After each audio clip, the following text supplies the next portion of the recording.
Hello students, हम लोग आज डिस्कशन करने वाले हैं स्टेट्स ऑफ मैटर। तो चलिए हमारा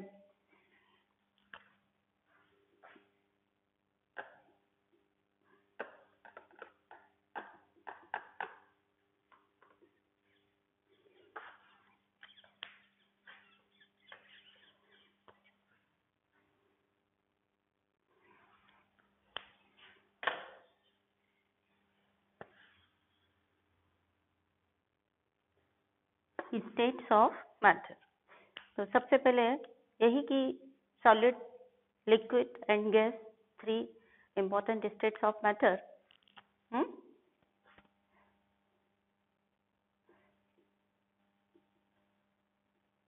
solid, liquid and gas, mainly ये 3 होती हैं। इसके अलावा कुछ और स्टेट्स ऑफ मैटर डिस्कवर्ड हैं, लेकिन उनके बारे में हमको अभी डिस्कस नहीं करना है। तो बस आपको नाम ही बता देती हूँ। यह है plasma state and Bose-Einstein condensate.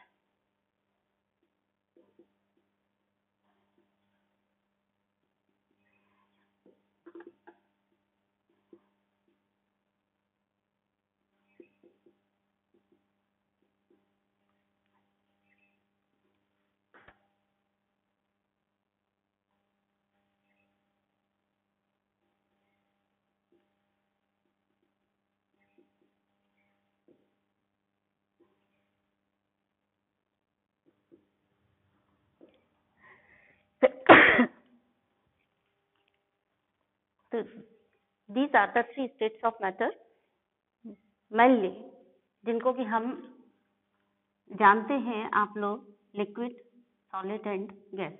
इनमें सॉलिड स्टेट आपको 12th में पढ़नी है डिटेल में। लिक्विड स्टेट यानी सॉल्यूशन के बारे में भी हम लोग 12th में ही पढ़ेंगे डिटेल में।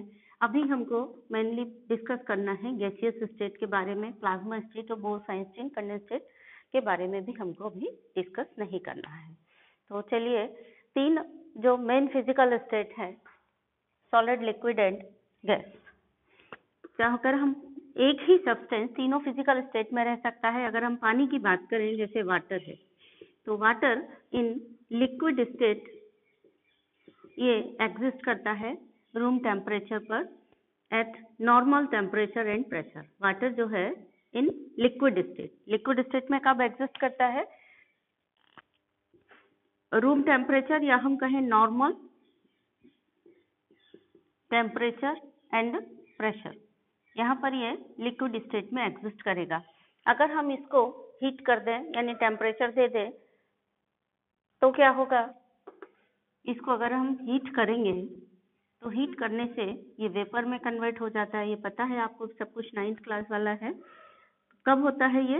एट 100 डिग्री सेंटीग्रेड टेम्परेचर पर वेपर में कन्वर्ट हो जाता है इन 1 atm प्रेशर, यानी प्रेशर यहाँ पर नॉर्मल रहता है। ठीक है। अगर हम इसको ठंडा करें यानी कि कूल करें तब ये कन्वर्ट हो जाता है आइस में। ठीक है। आइस में भी ये किस टेम्परेचर पर कन्वर्ट हो जाता है? 0 degree centigrade and 1 atm pressure, यानी प्रेशर यहाँ पर अभी नॉर्मल है। जनरली ऐसे क्वेश्चन पूछा जाता है कि गैसियस स्टेट कब एग्जिस्ट करती है या आइडियल गैस हमको कहाँ पर मिलेगी। इन जनरल क्वेश्चन कि किस टेम्परेचर और प्रेशर पर आइडियल गैस मिलेगी, इस तरह से। तो ये हो गया गैसियस स्टेट। गैसियस स्टेट में वाटर को कहते हैं वेपर। ठीक है। और वाटर को कहते हैं सॉलिड स्टेट में आइस,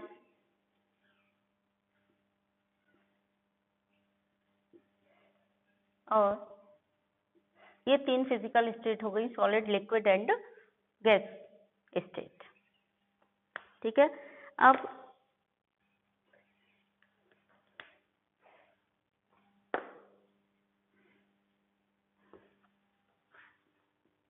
क्वेश्चन आया, सपोज आपसे पूछ दिया गया कि हमको सॉलिड स्टेट कब मिलेगा, यानी सॉलिड स्टेट ऑब्टेन करने के लिए physical conditions temperature and pressure की क्या होनी चाहिए, या गैसेस की ऑब्टेन करने के लिए फिजिकल स्टेट में हमें गैस चाहिए, तो हमें क्या प्रेशर और टेम्परेचर की कंडीशन होनी चाहिए। तो टेम्परेचर देखिए आप, हमेशा गैस के जो मॉलिक्यूल्स होते हैं उनमें काइनेटिक एनर्जी बहुत ज़्यादा होती है, फोर्स ऑफ अट्रैक्शन बिल्कुल नहीं होता। ऐसी स्थिति आने के लिए हमको क्या करना चाहिए, काइनेटिक एनर्जी जितनी ज़्यादा होगी उतने ज़्यादा दूर दूर होंगे, यानी गैसियस स्टेट में होंगे। तो गैसियस स्टेट के लिए हमें क्या चाहिए, टेम्परेचर ज़्यादा चाहिए। ज़्यादा टेम्परेचर देंगे उतनी ही ज़्यादा उनकी काइनेटिक एनर्जी होगी। तो टेम्परेचर ज़्यादा चाहिए और प्रेशर कम चाहिए। जितना कम प्रेशर होगा गैस उतना ज़्यादा भागेगी दूर दूर के लिए। यानी आइडियल गैस की सिचुएशन क्या है, हमको क्या मिलेगा, आइडियल गैस कहाँ पर ऑब्टेन होगी, तो आइडियल गैस हमको ऑब्टेन होगी temperature high and pressure low. अभी इसको रटना नहीं है, नहीं तो उल्टा बता दोगे। सोचो कि टेम्परेचर जब ज़्यादा होगा तब काइनेटिक एनर्जी ज़्यादा होगी, और प्रेशर जब कम होगा तब गैसेस के मॉलिक्यूल इधर उधर भागेंगे। तो मतलब आइडियल सिचुएशन गैसियस स्टेट के लिए क्या होगी, जब प्रेशर कम हो, क्योंकि अगर हम प्रेशर बढ़ा देंगे तो मॉलिक्यूल पास पास आ जाएंगे, मॉलिक्यूल पास पास आ जाएंगे तो उनमें फोर्स ऑफ अट्रैक्शन बढ़ जाएगा। ठीक है ना। तो लिक्विड स्टेट में हम लाने के लिए क्या करते हैं, सिलेंडर भरते हैं ना, गैस सिलेंडर, तो क्या करते हैं, लिक्विफाइड पेट्रोलियम गैस उसमें भरी जाती है। कैसा लिक्विफाइड करते हैं, सिलेंडर में कैसे भरी जाती है, प्रेशर अप्लाई करके भरी जाती है। यानी लिक्विड स्टेट के लिए हमको क्या चाहिए, अगर हमें गैस से लिक्विड में कन्वर्ट करना हुआ तो क्या चाहिए, हमको हाई प्रेशर लगाना पड़ेगा और टेम्परेचर कम करना पड़ेगा। इसी तरह से सॉलिड स्टेट में लाने के लिए क्या करना पड़ेगा, और ज़्यादा प्रेशर लगाएं, मॉलिक्यूल और पास पास आ जाएं और टेम्परेचर कम कर दें। ठीक है ना। तो सॉलिड स्टेट के लिए हमको क्या चाहिए, low temperature and high pressure. ये अलग चीज है कि पानी की सॉलिड स्टेट आपको नॉर्मल 1 atm प्रेशर पर मिल गई है, लेकिन नॉर्मली गैसेस को अगर हम सॉलिड स्टेट में या लिक्विड स्टेट में लाना चाहेंगे तो हमें क्या चाहिए, low temperature and high pressure चाहिए। यहाँ पर भी अगर हम किसी गैस को लिक्विफाई करना चाहेंगे तो कैसे करेंगे, इसके टेम्परेचर को कम करके और प्रेशर को बढ़ा करके। ठीक है। तो हाई टेम्परेचर और लो प्रेशर पर आइडियल गैस मिलेगी, मतलब गैसेस के एग्जिस्टेंस के लिए आइडियल सिचुएशन होगी वो। और जब हम इसको प्रेशर बढ़ाएंगे और टेम्परेचर कम करेंगे तो हम इसको लिक्विफाई कर सकते हैं। लिक्विड सब्सटेंस को हम सॉलिड में कैसे कन्वर्ट कर सकते हैं, और ज़्यादा प्रेशर बढ़ा करके और टेम्परेचर और ज़्यादा कम करके, यानी low temperature and high pressure will support the existence of solid. ठीक है। तो ये वाली बात हो गई। तो अब ये देखिए, सॉलिड, लिक्विड और गैस तीनों की फिजिकल प्रॉपर्टीज डिफरेंट होंगी। जैसे डेंसिटी है, आइस की अलग होगी, लिक्विड की यानी पानी की अलग होगी, और वाटर वेपर की डेंसिटी अलग होगी। यानी जो physical properties of 3 state of matter हैं, एक ही सब्सटेंस के लिए, एक ही सब्सटेंस की अगर 3 स्टेट्स ऑफ मैटर हैं तो उनकी फिजिकल प्रॉपर्टीज तो डिफरेंट होंगी, but chemical properties will remain same. जैसे पानी है, पानी 3 फिजिकल स्टेट में है, तो इसकी डेंसिटी, आइस एकदम हल्की होती है यानी पानी के ऊपर तैरती है, तो पानी से यानी लिक्विड से आइस की डेंसिटी कम हो गई, यानी सॉलिड स्टेट में डेंसिटी कम हो गई लिक्विड की अपेक्षा। ये बात हम किसकी कर रहे हैं, पानी की। और पानी से अगर हम वेपर्स बनाते हैं तो वेपर्स की डेंसिटी उनसे भी कम हो जाएगी, पानी से भी कम हो जाएगी, क्योंकि वेपर पानी के ऊपर रहती है, पानी के ऊपर आइस रहती है, और वेपर अगर बनाएंगे तो वो और भी ऊपर रहेगी, यानी सबसे कम डेंसिटी किसकी होगी, वेपर्स की होगी। तो हमें यहाँ पे क्या मतलब समझ में आ रहा है कि अगर एक ही सब्सटेंस डिफरेंट फिजिकल स्टेट में एग्जिस्ट करता है तो उसकी फिजिकल प्रॉपर्टीज तो डिफरेंट होंगी, but there chemical properties will remain same, क्योंकि उनका केमिकल कंपोजिशन सेम ही रहता है किसी भी फिजिकल स्टेट में हो वो। ठीक, तो इसको भी आप नोट कर सकते हैं कि if a substance exists in 3 physical state, या हम कहें 3 की जगह हम लिख सकते हैं डिफरेंट फिजिकल स्टेट, अगर कोई सब्सटेंस डिफरेंट फिजिकल स्टेट में है या सॉलिड लिक्विड गैस तीनों फिजिकल स्टेट में है, then its physical properties will be different.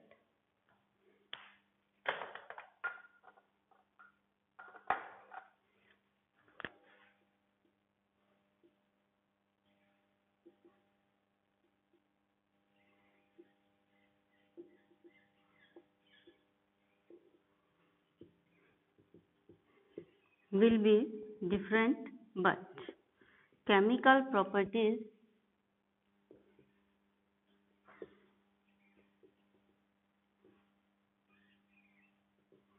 remains same.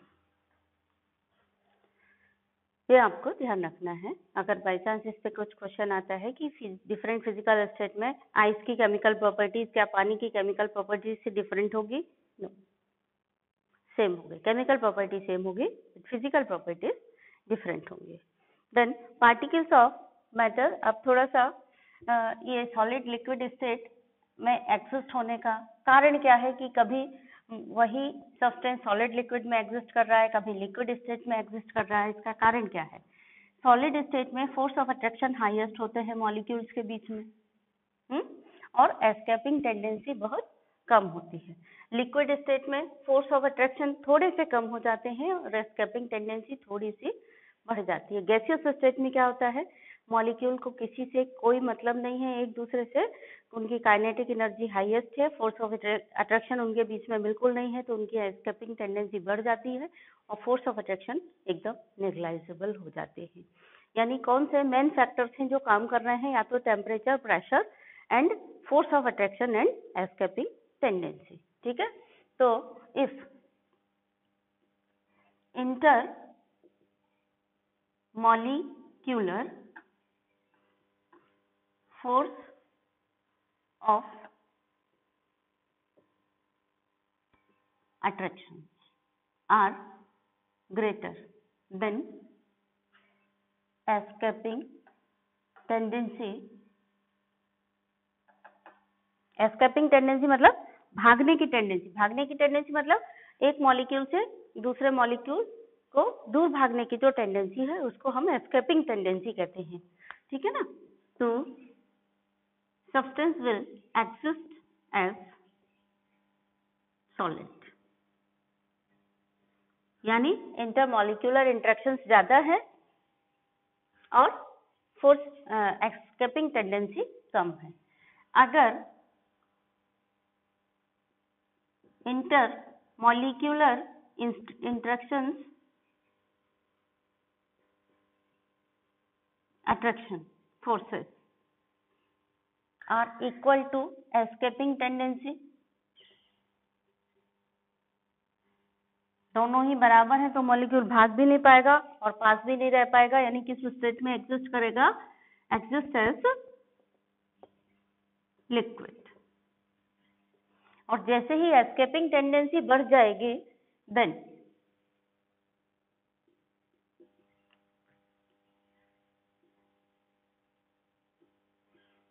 intermolecular forces will be less than escaping tendency.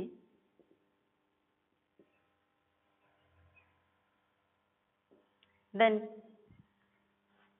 the substance will exist as gas. यानी किस चीज पर यह डिपेंड कर रहा है? Solid, liquid and gas intermolecular forces पर भी डिपेंड कर रहा है और टेम्परेचर एंड प्रेशर पर डिपेंड कर रहा है. ठीक है. अब गैसेस की कुछ फिजिकल प्रॉपर्टीज के बारे में हम लोग डिस्कस करेंगे. और इसके बारे में डिस्कस करना जरूरी क्यों है? क्योंकि कुछ न्यूमेरिकल्स गैसेस के जब इस चैप्टर में मेनली इम्पोर्टेंट न्यूमेरिकल ही है और बस गैस के लॉ है. ज्यादा बड़ा चैप्टर नहीं है, थ्योरी इसमें बहुत कम है.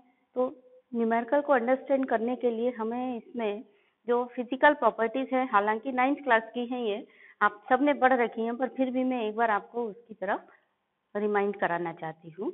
तो physical properties of gases.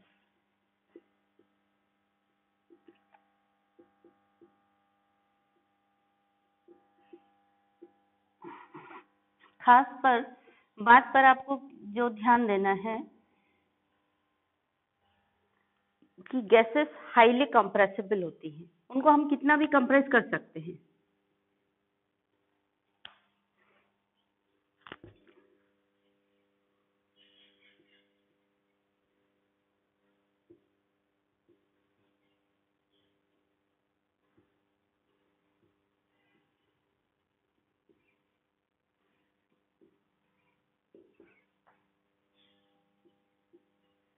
Highly compressible होती है and gases exert pressure in all directions equally.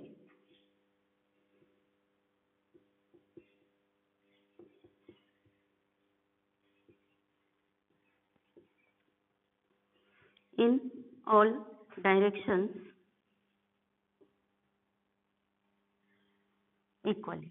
यानी अगर हमने किसी कंटेनर में गैस को बंद कर दिया है तो उसमें जो गैस भरी होगी उसके पार्टिकल्स उस कंटेनर की हर वॉल पे यानी हर डायरेक्शन में सेम प्रेशर एक्सर्ट करेंगे। ये ध्यान देना है। ये ऐसा नहीं किसी वॉल पे कम प्रेशर आ रहा है किसी पे ज्यादा प्रेशर आ रहा, ऐसा नहीं होगा। गैसेस हर डायरेक्शन में इक्वल प्रेशर क्रिएट करती है। ठीक है।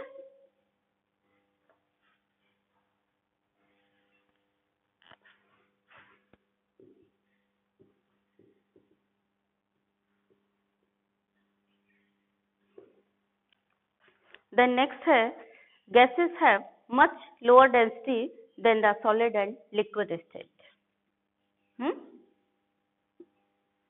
डेंसिटी सबसे कम होती है। नेग्लाइजेबल समझ लो इनकी डेंसिटी है, much lower density than solids and liquid state. अब इसमें भी रटने की जरूरत नहीं है, समझने की जरूरत है कि आपने पढ़ रखा है गैसेस के मॉलिक्यूल खूब दूर दूर होते हैं। खूब दूर दूर होंगे तो ज्यादा एरिया में कम मॉलिक्यूल होने से क्या होगा, उनकी डेंसिटी कम हो जाएगी, क्योंकि डेंसिटी क्या होता है, मास अपॉन वॉल्यूम होता है। एरिया ज्यादा घेर रहे हैं लेकिन मॉलिक्यूल कम है तो क्या होगा, मास कम होगा और वॉल्यूम एरिया ज्यादा होगा तो मास अपॉन वॉल्यूम यानी डेंसिटी कम हो जाएगी। सॉलिड्स में क्या होता है, मॉलिक्यूल पास पास होते हैं, इंटरमॉलिक्यूलर फोर्स ऑफ अट्रैक्शन होता है, इसलिए क्या होगा, डेंसिटी बढ़ जाती है क्योंकि कम एरिया में ज्यादा मॉलिक्यूल्स प्रेजेंट होते हैं। और गैसेस के केस में उल्टा है, गैसेस बहुत सारे एरिया में कम मॉलिक्यूल प्रेजेंट होंगे, इसीलिए इनकी डेंसिटी हमेशा हमेशा ही कम रहेगी। Then volume and shape of the gas, ये बहुत इंपॉर्टेंट है कि हम गैस को जिस कंटेनर में डालेंगे बस उसी का वॉल्यूम ऑक्यूपाई कर लेगी, उसी का शेप ऑक्यूपाई कर लेगी, उसके मॉलिक्यूल पूरे कंटेनर के अवेलेबल स्पेस में फैल जाएंगे। अगर हमने एक छोटे से कंटेनर में डाला है तो वो उसका वॉल्यूम ले लेगी, उसी का शेप ले लेगी, लेकिन अगर हमने उसको खुला छोड़ दिया, एक कमरे में पूरा छोड़ दिया है तो वो पूरे कमरे का शेप ले लेगी और उसी का वॉल्यूम ले लेगी, यानी जिस कंटेनर में डालते हैं उसी का वॉल्यूम ले लेती है। ठीक है ना। So the volume and shape of the gas is not fixed.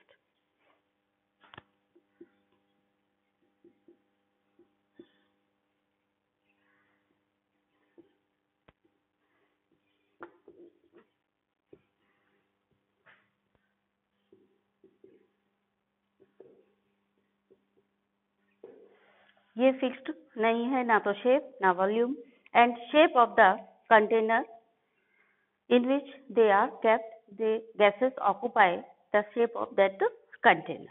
ठीक है ना। They are assumed to have. Assumed to have मतलब ऐसा माना जाता है कि the volume of the container, यानी जो उनका वॉल्यूम है वो कंटेनर के वॉल्यूम के बराबर है, इन विच दे आर केप्ट, जिस कंटेनर में वो रखी गई उसी के बराबर इनका वॉल्यूम माना जाता है। The gases can mix evenly, ये भी बहुत इंपॉर्टेंट पॉइंट है कि जनरली आपने क्या पढ़ रहा है, जिसकी डेंसिटी ज्यादा होगी वो नीचे रहेगा, हैवी होता है, जिसकी डेंसिटी कम होगी वो ऊपर रहेगा, हल्का होता है। जैसे पानी में और आइस में अगर हम कंपैरिजन करें दोनों को, यानी आइस को जब हम पानी के ऊपर डालते हैं तो आप क्या ऑब्जर्व करते हैं, आइस को आप चम्मच से नीचे डाल देंगे ग्लास में और दबा भी देंगे, लेकिन जैसे आपने चम्मच हटाई आइस फिर से ऊपर आ जाएगी, है ना।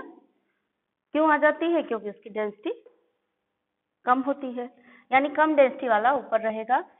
बट ऐसा गैसेस में नहीं है। Gases irrespective of density mix हो जाती है इवनली, ठीक है। ऐसा नहीं है कि हैवी डेंसिटी की गैस है वो नीचे ही रहेगी और कम डेंसिटी की गैस ऊपर ही रहेगी। भले दोनों की डेंसिटी डिफरेंट है, but they intermix irrespective of their density. ये बहुत इंपॉर्टेंट पॉइंट है। गैसेस अपने आप ऑल अवेलेबल स्पेस में फैल जाती हैं। अगर कोई दूसरी गैस होगी तो उसमें इवनली इंटरमिक्स हो जाएगी इररेस्पेक्टिव ऑफ डेंसिटी। डेंसिटी से कोई लेना देना नहीं, ठीक है ना। So the gases can mix evenly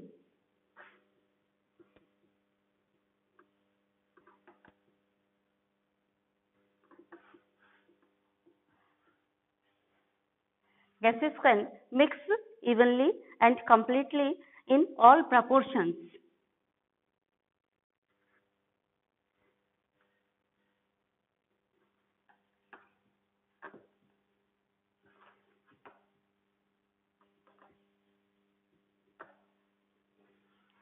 And completely in all proportions without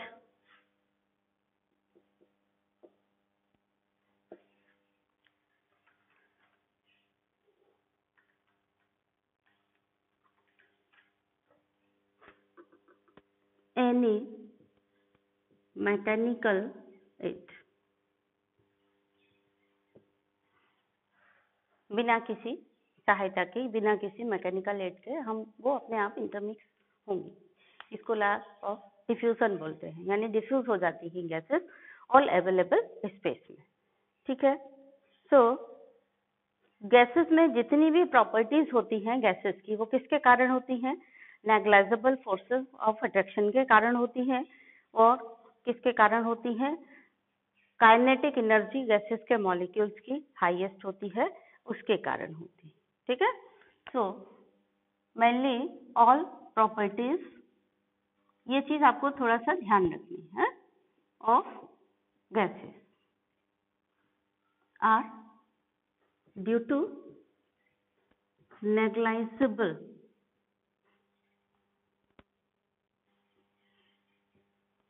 force of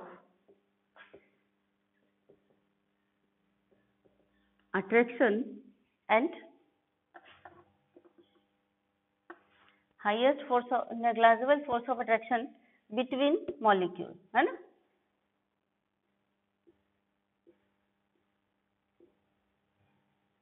and between gas molecules and highest kinetic energy of the gaseous molecules, ठीक है। अब बात आती है मेजरेबल प्रॉपर्टीज ऑफ गैसेस। ये सब तो आपका 9th का रिवीजन चल रहा था। Measurable properties of gases, gases की कौन कौन सी प्रॉपर्टीज को हम मेजर कर सकते हैं, क्योंकि गैस के मॉलिक्यूल्स तो बहुत दूर दूर होते हैं और गैस हम देखना चाहेंगे तो भी हमें दिखाई नहीं देती। फिर हम उसके बारे में कैसे स्टडी करेंगे? कौन सी प्रॉपर्टीज गैसेस की हैं जिनको मेजर करके हम उनके बारे में कुछ स्टडी कर सकते हैं, ठीक है ना। तो कौन कौन सी ये मेजरेबल प्रॉपर्टीज हैं उनके बारे में हम लोग डिस्कस करेंगे।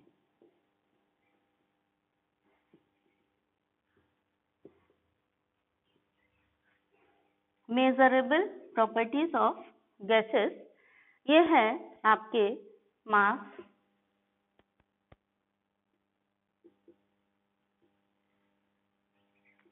देन मोल, मोल यानी कि अमाउंट ऑफ गैस, ठीक है ना। And then mass and amount of gas, and then हम इसको मेजर कर सकते हैं temperature, pressure and density.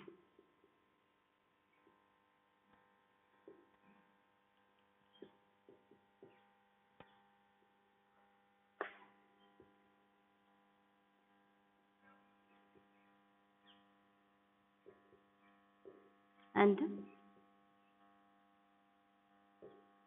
Volume. ठीक है, इनको हम मेजर कर सकते हैं। तो सबसे पहले बात आती है मास की।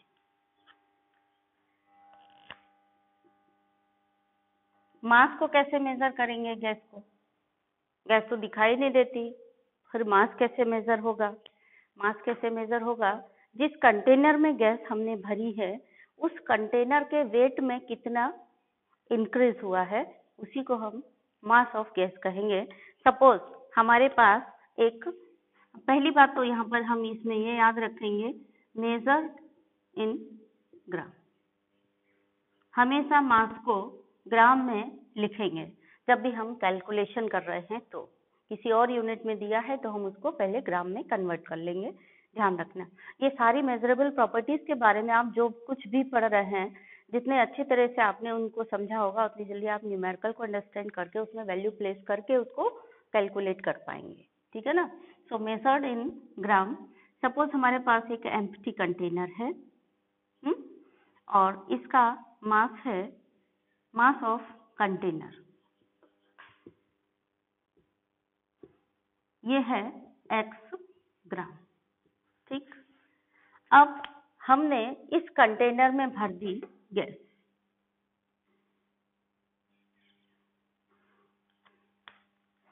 सपोज हमने इसमें ये गैस भर दी, गैस के कुछ पार्टिकल्स इसमें डाल दिए। अब गैस इस कंटेनर में भर गई है,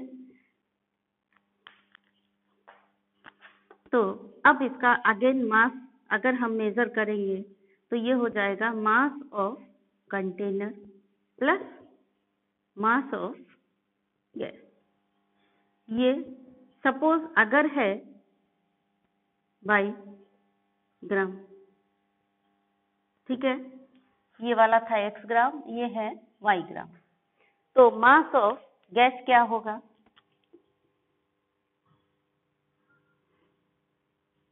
मास ऑफ गैस हो जाएगा field container minus empty container, है ना? तो मास ऑफ फिल्ड कंटेनर यानी y माइनस x ग्राम। इस तरह से हम गैस का मास निकाल लेंगे। ठीक है, अब चलिए टेम्परेचर की बात करते हैं। तो टेम्परेचर हमेशा मोल। तो मोल आपको पता है, अमाउंट ऑफ गैस कैसे निकालते हैं? ये अमाउंट अपने आप में बहुत ही इम्पोर्टेंट है।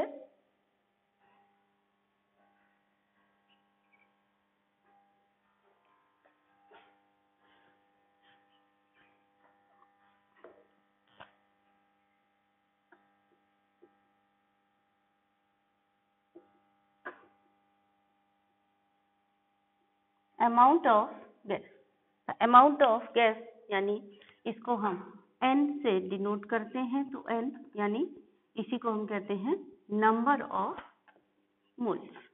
ठीक है, निकालें कैसे? N equal to mass of gas upon molar mass of gas, यानी small m upon capital M। Small m मतलब mass in gram and capital M equal to molar mass of gas. इससे हम amount को calculate कर लेंगे, यानी कितने मोल gas हम यूज कर रहे हैं। ठीक है, देन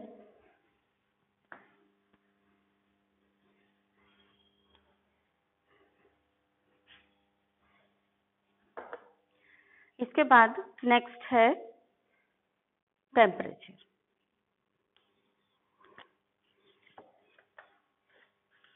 टेम्परेचर हमेशा एब्सोल्यूट टेम्परेचर में नापा जाता है, यानी कि केल्विन यानी एब्सोल्यूट टेम्परेचर हमेशा केल्विन में नापते हैं।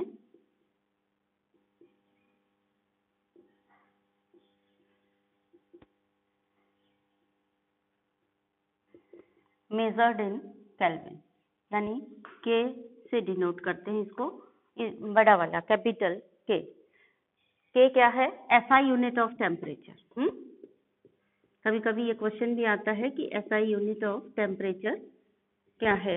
ये है आपकी केल्विन यानी कि अब अगर मास आपको डिग्री सेंटीग्रेड में दिया है तो फिर हम टेम्परेचर कैसे यूज करेंगे, उसको केल्विन में कन्वर्ट कर लेंगे। तो डिग्री सेंटीग्रेड अपॉन 273 केल्विन, यानी कि अगर हमें डिग्री सेंटीग्रेड को केल्विन में बदलना है तो K equal to degree centigrade upon 273। तो हमारा ये आंसर जो है केल्विन में आ जाएगा। सपोज हमें दिया है टेम्परेचर दिया है 13 डिग्री सेंटीग्रेड, ठीक है ना। तो हमें जब अगर इसको केल्विन में बदलना होगा तो हम क्या करेंगे कि टेम्परेचर कितना हो गया, टेम्परेचर इक्वल टू हो गया 13 प्लस 273 केल्विन, दैट इज 336, 7 और 1 8, 286 केल्विन। समझ गए आप? यानी केल्विन में कन्वर्ट करने के लिए हम क्या करेंगे, यहाँ पर नहीं है तो ऐसे लिख लो आप कि temperature in kelvin equal to हो गया 13 प्लस 273 दैट इज 286 केल्विन। इस तरह से हम इसको केल्विन में कन्वर्ट कर लेंगे। अब कभी कभार बच्चे ये भी भूल जाते हैं कि 273 केल्विन में जोड़ करके सेंटीग्रेड बनता है कि सेंटीग्रेड में जोड़ करके केल्विन बनता है। तो अल्फाबेटिक ऑर्डर में याद रखो, सी पहले आता है और के बाद में। ABCD पढ़ते हैं ना, ABCDEFGHI, तो सी आता है पहले, के मिलता है बाद में। यानी सी से जब हम आगे बढ़ते हैं तब के मिलता है, यानी कि सी में जब हम 273 जोड़ेंगे और आगे बढ़ेंगे तब के मिलेगा, ठीक है ना। तो सी है कम और उसमें 273 जोड़ देंगे तो वो बढ़ जाएगा, तो हमें के मिलेगा, ठीक है ना। तो सेंटीग्रेड में केल्विन, कभी कभी ऐसा होता है कि फ़ारेनहाइट में भी दिया रहता है टेम्परेचर, तो फ़ारेनहाइट में अगर दिया है तो उस टेम्परेचर को हम कन्वर्ट कर सकते हैं F-32 divided by 9 degree centigrade upon 5। इस फॉर्मूले से अगर फ़ारेनहाइट में दिया गया है तो हम पहले उसको सेंटीग्रेड में कन्वर्ट कर लेंगे और फिर सेंटीग्रेड में 273 जोड़ करके हम उसको केल्विन में कन्वर्ट कर सकते हैं। F-32 by 9 equal to degree centigrade by 5। ये क्या है, F equal to if temperature given in Fahrenheit, Fahrenheit मतलब F। तो हम इस फॉर्मूले से उसको कन्वर्ट कर लेंगे पहले सेंटीग्रेड में, and then centigrade is converted into kelvin. और इसकी मेजरेबल प्रॉपर्टी है डेंसिटी।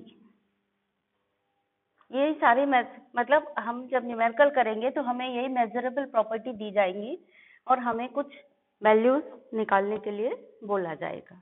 तो अगर हम मेजरेबल प्रॉपर्टीज के बारे में सही से समझे हुए हैं तभी हम निकाल सकते हैं, ठीक है। तो then pressure, density and volume, इतनी चीजें रह गई हैं अभी। तो चलिए प्रेशर के बारे में बात कर लेते हैं।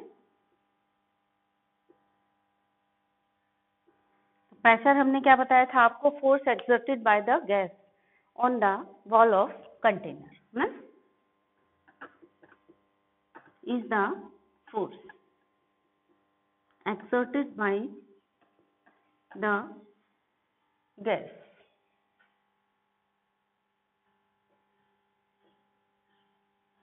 on the wall of container। तो P इक्वल टू होता है F अपॉन A। F होता है फोर्स अपॉन एरिया, यानी कितने एरिया में फोर्स अप्लाइड किया गया है, और इसकी यूनिट होती है, या हम कहें SI यूनिट होती है न्यूटन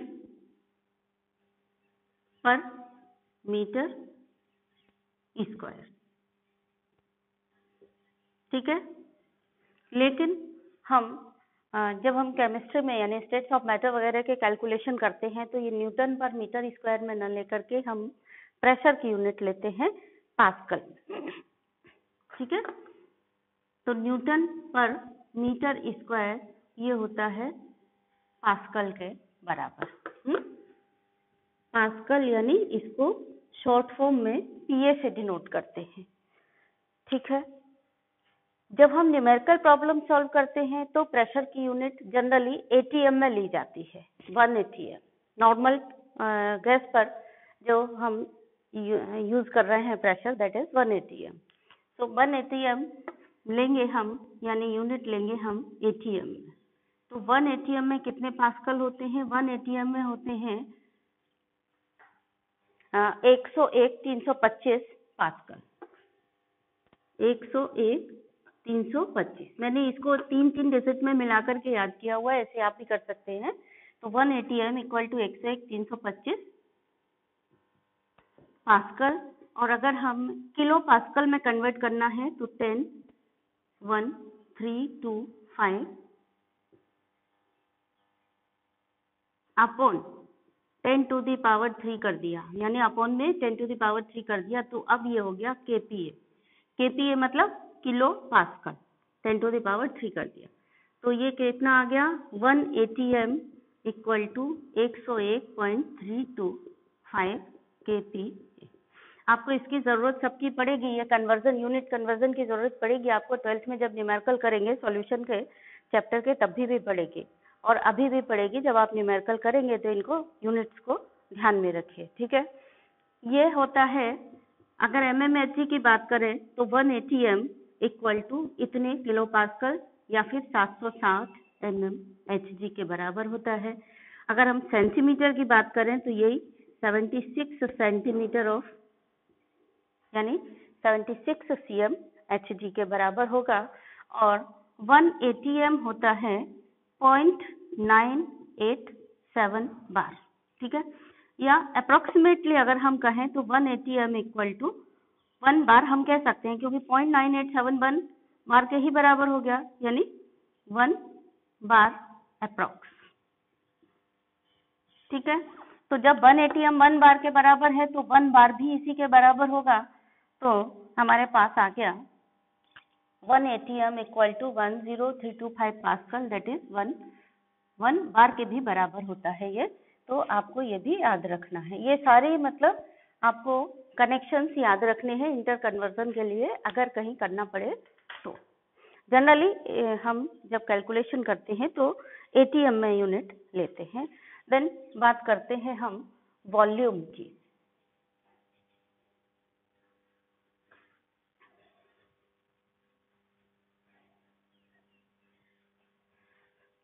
तो वॉल्यूम ऑफ गैस क्या होता है? जिस कंटेनर में हमने वॉल्यूम को रखा है उसी का वॉल्यूम, यानी कंटेनर का वॉल्यूम ही गैस का वॉल्यूम होता है। सो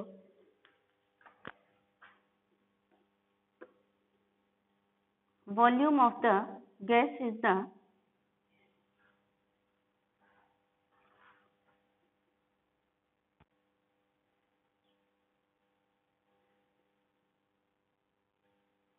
volume of gas equal to volume of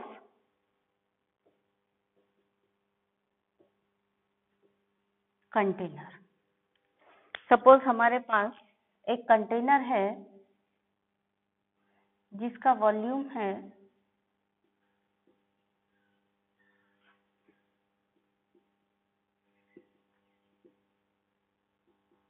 V, ठीक है।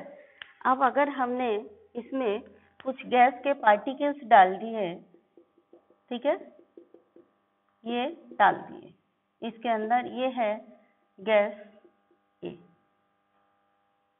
तो वॉल्यूम ऑफ गैस A क्या हो जाएगा? Volume of gas A equal to volume of container.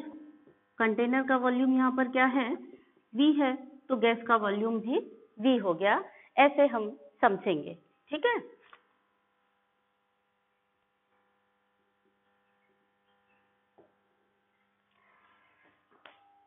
तो ये बहुत इम्पोर्टेंट है अपने आप में। अब अगर मान लो कंटेनर में हमने कोई सॉलिड पहले से डाल रखा हुआ है, सपोज ये कंटेनर है, ठीक है, और कंटेनर में हमने एक स्टोन डाल रखा है। ये स्टोन है कंटेनर के अंदर, पहले से डला हुआ है। और यहाँ पर वॉल्यूम ऑफ कंटेनर है V,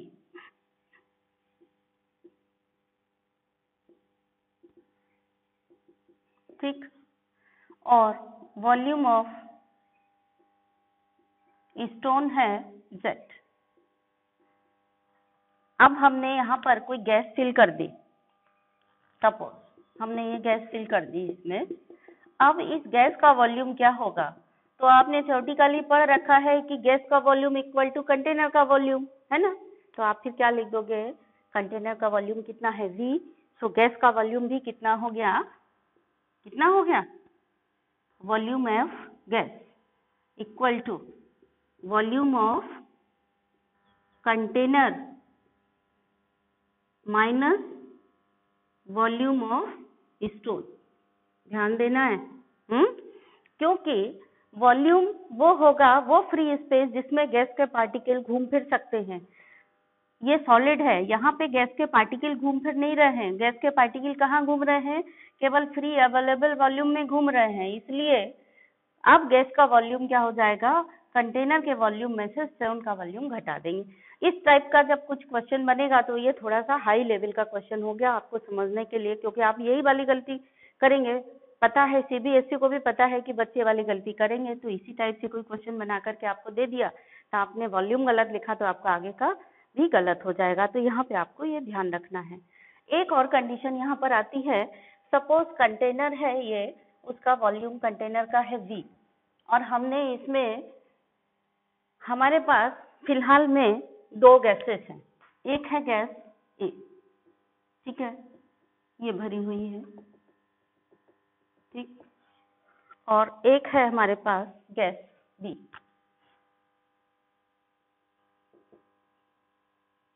ये अब हमने क्या किया है, ये दोनों गैस कैसी हैं? ये दोनों gases are non interacting to each other. मतलब जो हमारी जो दो गैसेस हैं A एंड B, ये एक दूसरे से केमिकल रिएक्शन नहीं करती हैं, नॉन इंटरेक्टिंग है। इस कंडीशन में जब ये दो नॉन इंटरेक्टिंग गैसेस हमने इसमें भर दी, एक पहले से भरी हुई है, B गैस और भर दें हम इसी में, तो गैस A का वॉल्यूम क्या होगा और गैस B का वॉल्यूम क्या होगा? यहाँ पे हमने गैस B भी भर दी, ठीक। अब आप क्या बोलेंगे? Volume of gas A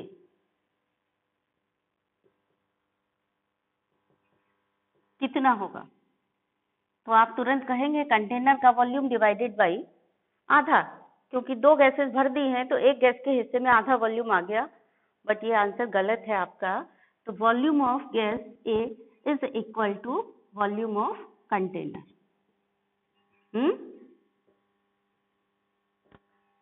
and volume of gas B is also equal to volume of container. यानी आपने क्या समझा कि volume of gas A equal to volume of gas B equal to volume of container. Condition है जबकि gas दोनों कैसी होंगी? नॉन इंटरेक्टिंग होंगी, तब की कंडीशन में ये वाली बात। ये बातें छोटी छोटी हैं लेकिन महत्वपूर्ण है for the purpose of numerical को अंडरस्टैंड करने के लिए बहुत महत्वपूर्ण है। द नेक्स्ट बचता है आपका डेंसिटी। तो चलिए डेंसिटी के बारे में भी डिस्कस कर लेते हैं। डेंसिटी नॉर्मली होता है V equal to M upon V, यानी density equal to mass upon volume.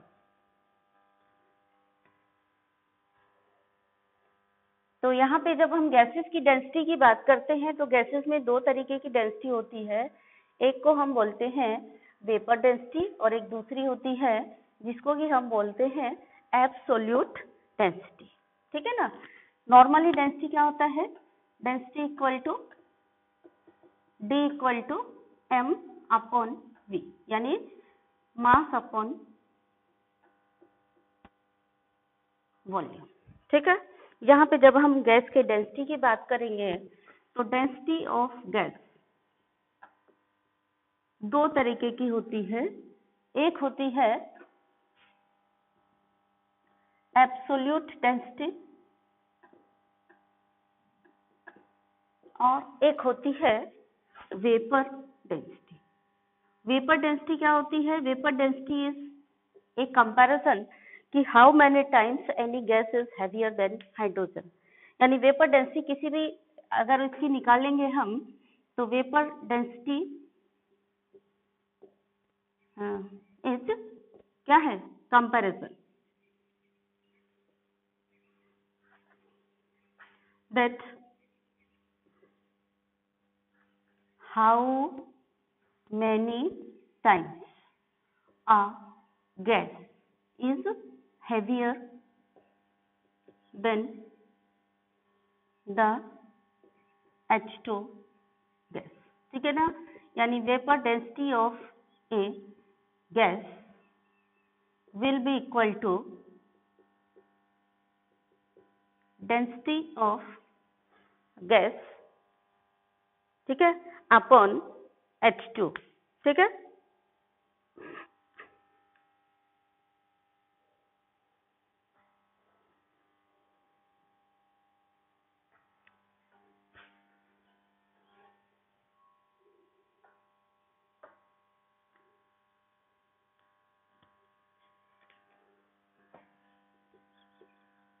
यानी molar mass of gas upon molar mass of H2 यानी m अपॉन 2 या molar mass of gas divided by 2। ये हो गया vapour density. और इसकी it has no unit, ये भी ध्यान रखना है आपको, क्योंकि ये सिंस कंपैरिजन है दो का, इसीलिए vapour density has no unit. क्योंकि ये कंपैरिजन है तो ऊपर नीचे की दोनों की यूनिट कैंसिल हो जाएंगी, ये भी आपको ध्यान देना है। अब आती है बात एब्सोल्यूट डेंसिटी की। तो एब्सोल्यूट डेंसिटी फॉर गैसेस होता है D equal to PM upon RT।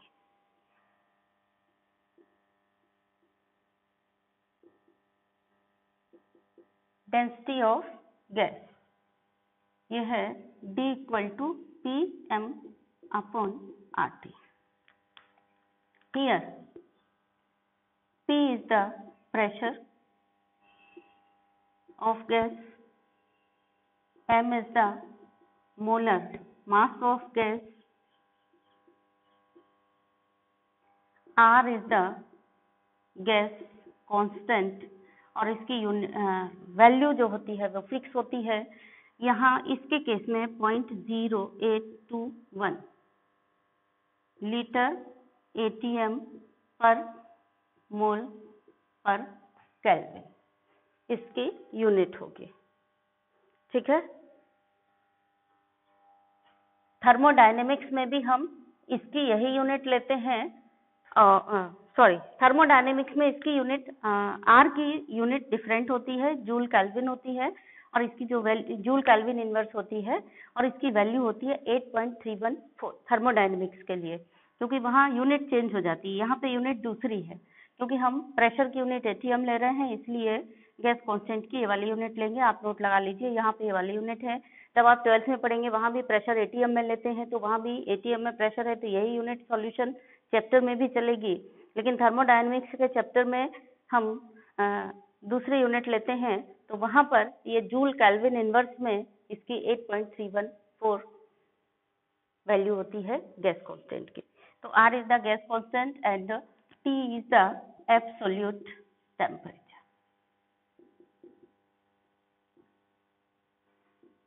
In kelvin.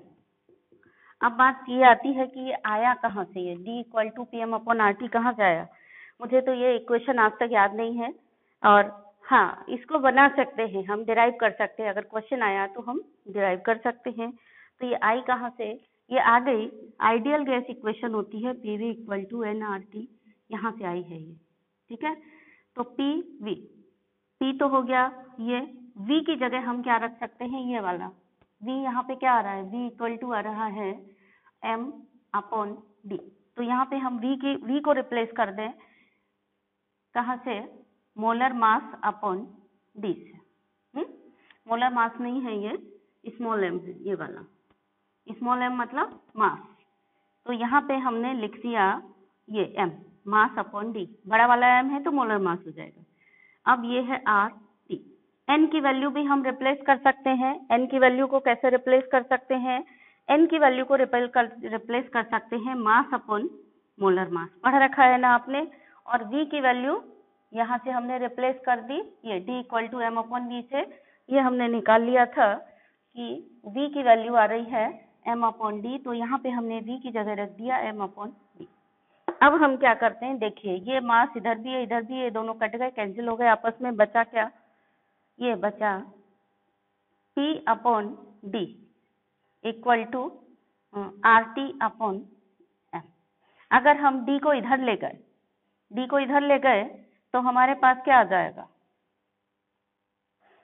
PM, M इधर ले गए और D को इधर ले गए, RT को इधर ले आए, तो हमारे पास यही फॉर्मूला हो गया, PM एक साथ आ गए अपॉन RT एक साथ आ गया और D, यानी D equal to PM upon RT। ठीक है, अगर आपको यहाँ दिख नहीं रहा होगा तो मैं इसी को दोबारा से यहाँ लिख रही हूँ कि D equal to PM upon RT। तो अगर आपको ये फॉर्मूला याद नहीं होता है तो कोई टेंशन की बात नहीं है, आप PV अपॉन nRT में V की वैल्यू को रिप्लेस करिए और N की वैल्यू को रिप्लेस करिए और फिर MM काट करके आप इस फॉर्मूले को बना सकते हैं। ये फॉर्मूला बहुत इंपॉर्टेंट है, अभी आगे चल के न्यूमेरिकल में आपको काम आएगा, न्यूमेरिकल्स को सॉल्व करने के लिए।